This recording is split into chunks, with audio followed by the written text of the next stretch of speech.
सबसे पहले फरमाइए कि ये जो पहले बात की जा रही थी कि सीटें जो हैं वो कम या ज़्यादा नहीं होंगी, अगर हुई तो उसमें एक तरमीम की ज़रूरत होगी, पार्लियामेंट चाहिए, पार्लियामेंट इस वक्त है नहीं, लेकिन अब ये हुआ कि उसमें कोई फ़र्क नहीं पड़ेगा, सिर्फ डिलिमिटेशन। तो बुनियादी सवाल ये है कि क्या आप समझ रहे हैं कि ये ट्रू लेटर एंड स्पिरिट के अंदर हो रहा है अगर इसको इनकॉर्पोरेट किया जा रहा है? नहीं, ये बात बड़ा अहम टेक्निकल बातें भी हैं। इसकी सबसे बड़ी बात है कि हुकूमत के साबका हुकूमत के लिए अपने वफादार 5 अगस्त जब 3 दिन के बाद असम्बली डिजाइन हो रही थी कौमी असम्बली,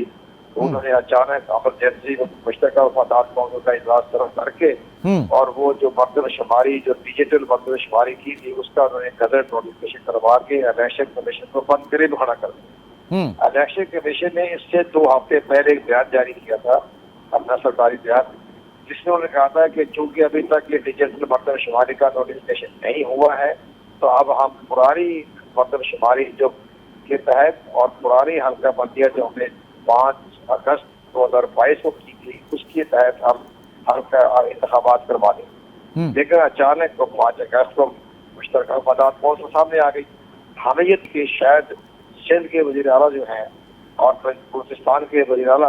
इस पर अपने इखलासी नोट लिखेंगे तो फिर ये मर्दमशुमारी का नोटिफिकेशन नहीं होगा, लेकिन दोनों वज़ीर आला ने दस्तखत कर दिए। तो ये सारे मामला को देखते हुए अब इलेक्शन कमीशन को आइन के आर्टिकल 51 और सब सेक्शन 5 के अंडर आ गया कि तो अब जब नोटिफिकेशन हो जाए तो अपने हल्का बंदियों के तहत अपने हल्का बंदियां करवाएं। अब एक और बड़ी बात, चलिए नई हल्की बंदी जिसमें जहाँ तक सीटों का ताल्लुक है वो ठीक है, हमने भी देखा, हमारी जो इलेक्शन कमीशन से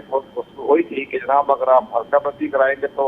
आर्टिकल 51 का सब सेक्शन 3 आता है बीच में कि आपने सीटों की नशिस्तें भी आगे पीछे करनी है। तो उन्होंने कहा ये मुश्तरका वफादार कौंसिल शायद के बारे में जो हल निकाले,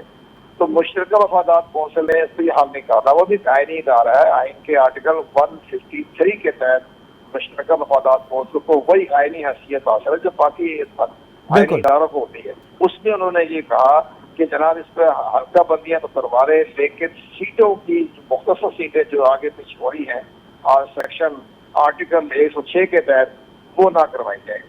तो ये सारी चीजें तो उसमें लिखा गया। अब ये एक और बड़ी अहम बात होनी है इस मामले में, जब ये हल्का बंदी हो जाएगी तो जो सीटें जो है अंदर सूबा वाइज वो इलेक्शन कमीशन के इख्तियार में है कि मसलन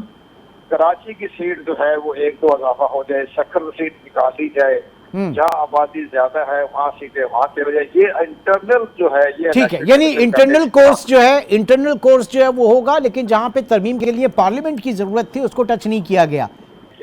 ठीक है, लिख दिया।